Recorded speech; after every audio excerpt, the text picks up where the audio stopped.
Buenas chicos, hoy vamos a hablar de ángulos y creo que es importante repasar un poco qué es lo que habéis visto en cursos anteriores o lo que deberíais de haber visto con respecto a ellos. En primer lugar, hay que saber qué es un ángulo. Un ángulo sería la porción de plano que queda entre dos semirrectas que han nacido del mismo punto. Es decir, sería este espacio. Y un ángulo tiene diferentes elementos. Uno de sus elementos sería el vértice. El vértice es el punto en el que nacen las dos semirrectas.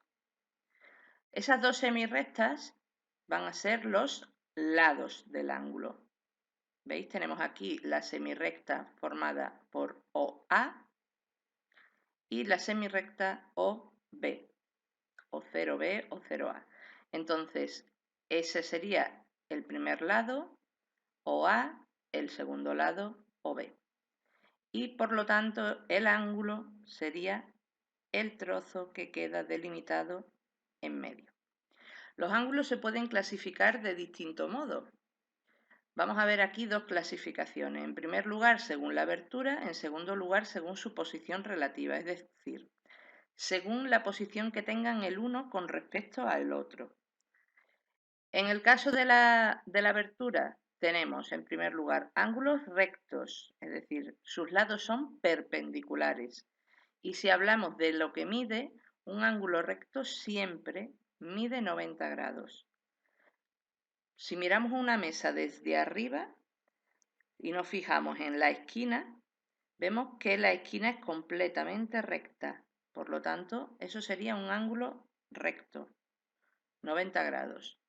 Después tenemos ángulos agudos, que son, si los comparamos con este, son más pequeños. Un ángulo agudo es más pequeño que un recto, por lo tanto va a ser menor de 90 grados.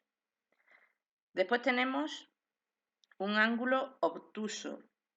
Si lo comparamos con el primero, el ángulo obtuso es mayor, por lo tanto va a medir más de 90 grados. Después tenemos los ángulos llanos, que un ángulo llano es igual a dos ángulos rectos. ¿Veis? Sería lo mismo que si yo me traigo este aquí y le doy la vuelta, lo giro para ponerlo a continuación. Por lo tanto, si hablamos de lo que mide, si mide dos ángulos rectos, 90 por 2 mide 180 grados. Y después tenemos el ángulo completo, es decir, sería, por ejemplo, una circunferencia entera.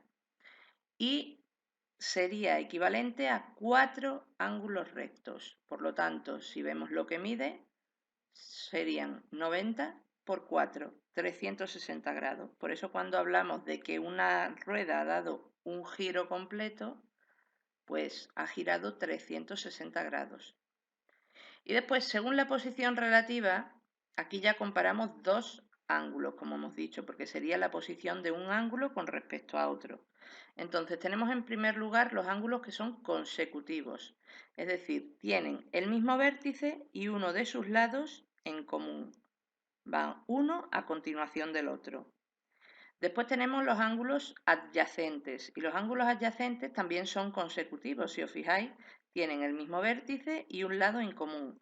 Pero la característica que les diferencia de los primeros es que además forman un ángulo llano, es decir, que los dos juntos suman 180 grados.